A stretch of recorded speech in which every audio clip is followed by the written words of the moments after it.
안녕하세요. 시청자 여러분, 이스타파 최봉기입니다. 지난번 방송에서는 중국 경제의 위기가 디플레이션이 아니라 공급 과잉이라는 중국 내 전문가들의 분석을 토대로 말씀을 드렸는데요. 오늘은 중국의 고속 성장에 대한 이야기를 해보려고 합니다. 코로나19라는 긴 터널을 지나자 중국 정부는 경제가 나아질 것이라는 큰 기대를 걸었던 모양입니다. 그런데 경제활동 재개 효과가 기대에 못 미치는 것 같습니다. 당초 기대했던 것과는 달리 오히려 중국 경제에 빨간불이 켜진 것 같다는 의견도 제기가 되고 있습니다. 현재 중국 경제는 경제의 3대 동력으로 꼽히는 투자, 소비, 수출 모두 부진한 상황이죠. 이런 상황에서 부동산 침체와 지방정부 부채 증가 등 악재가 겹치면서 중국 경제가 장기 디플레이션으로 이어질 수 있다는 분석이 제기되고 있습니다. 장기 디플레이션은 경제가 성장 동력을 잃고 장기간 침체되는 가운데 물가지수가 하락하는 현상인데요.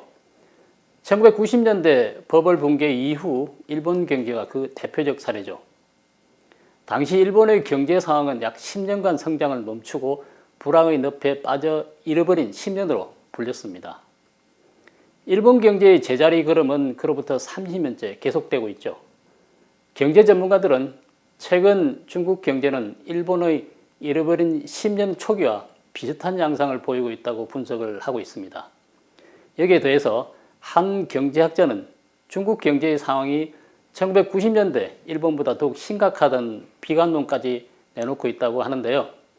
중국이 올해 2분기 경제 지표를 발표한 직후 서방 언론은 중국의 1분기 경기 반등은 단기에 그칠 것이라고 전망을 했고, 월스트리트 저널은 중국의 잃어버린 10년은 이미 시작됐다는 분석을 내놓기도 했습니다. 그렇다면 과연 과거 일본과 현재의 중국 경제 상황은 같을까요? 다를까요?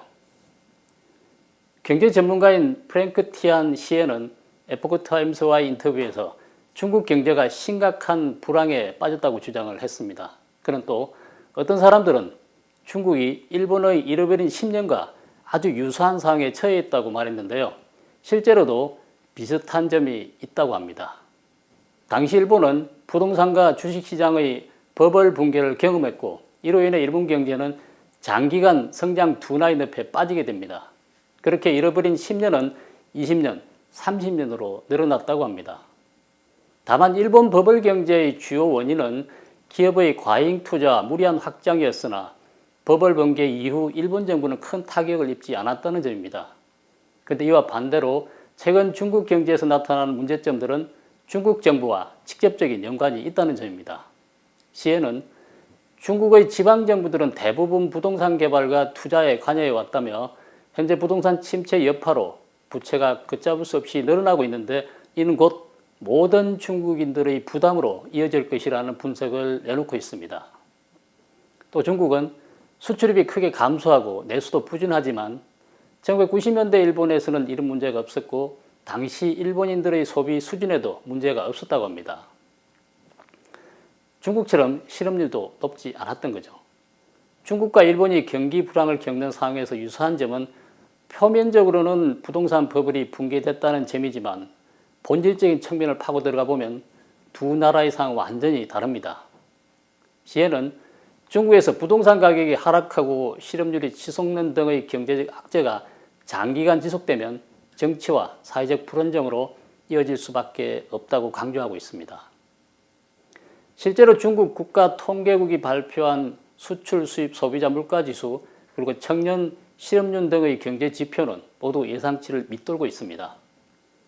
이 지표를 바탕으로 중국 경제에서 잃어버린 10년이 시작됐다는 분석이 나오고 있는 거죠.